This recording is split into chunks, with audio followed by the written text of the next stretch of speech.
আসসালামু আলাইকুম। স্বাগতম মুসলিমাস দিন থেকে। রমজান মাস মুসলমানদের জন্য অত্যন্ত পবিত্র একটি মাস। এই মাসে প্রতিটি মুসলিম চেষ্টা করে নিজেকে গুনাহ থেকে দূরে রাখা, ইবাদত বৃদ্ধি করা এবং আল্লাহ সন্তুষ্টি অর্জন করা।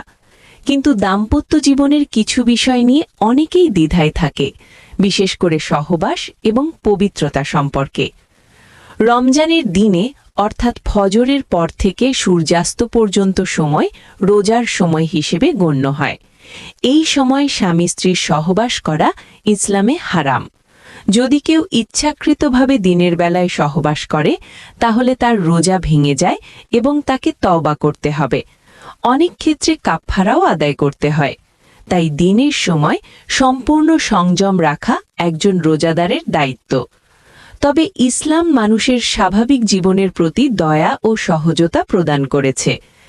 ইফতারের পর থেকে সাহারির আগ পর্যন্ত সময় স্বামী স্ত্রীর জন্য বৈধ সময়। এই সময় সহবাস করা সম্পূর্ণ হালাল এবং এতে কোনো গুনাহ নেই। সহবাসের পর সবচেয়ে গুরুত্বপূর্ণ বিষয় হল পবিত্রতা অর্জন করা। ইসলামে পবিত্রতা ছাড়া নামাজ গ্রহণযোগ্য নয়। তাই সহবাসের পর ফরজ গোসল বা গোসল করা আবশ্যক। অনেকেই প্রশ্ন করেন, সহবাসের পর কখন গোসল করতে হবে? যদি সহবাসের পর নামাজের সময় হয়ে যায় তাহলে অবশ্যই নামাজের আগে গোসল করতে হবে।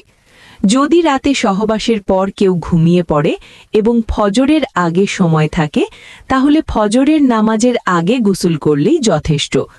এমনকি যদি ফজরের আজান হয়ে যায় কিন্তু সহবাস রাতেই হয়ে থাকে তাহলেও রোজা সহি থাকবে। তবে দেরি না করে দ্রুত গোসল করে নামাজ আদায় করতে হবে।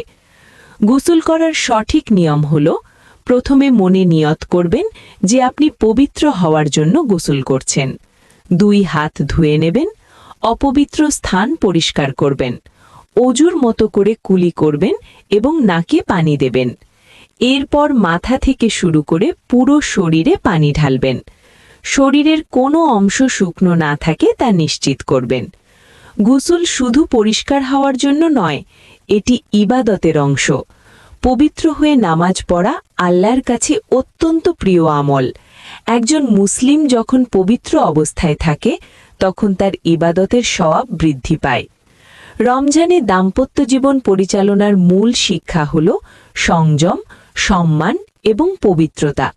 ইসলাম কখনো মানুষের স্বাভাবিক প্রয়োজন অস্বীকার করে না, বরং সঠিক সময় ও নিয়ম শিখিয়ে দেয়। তাই মনে রাখবেন, দিনে সংযম, রাতে বৈধ সম্পর্ক এবং সহবাসের পর পবিত্রতা নিশ্চিত করা একজন সচেতন মুসলিমের দায়িত্ব। আল্লাহ আমাদের সবাইকে পবিত্রভাবে রমজান পালন করার তৌফিক দান করুন।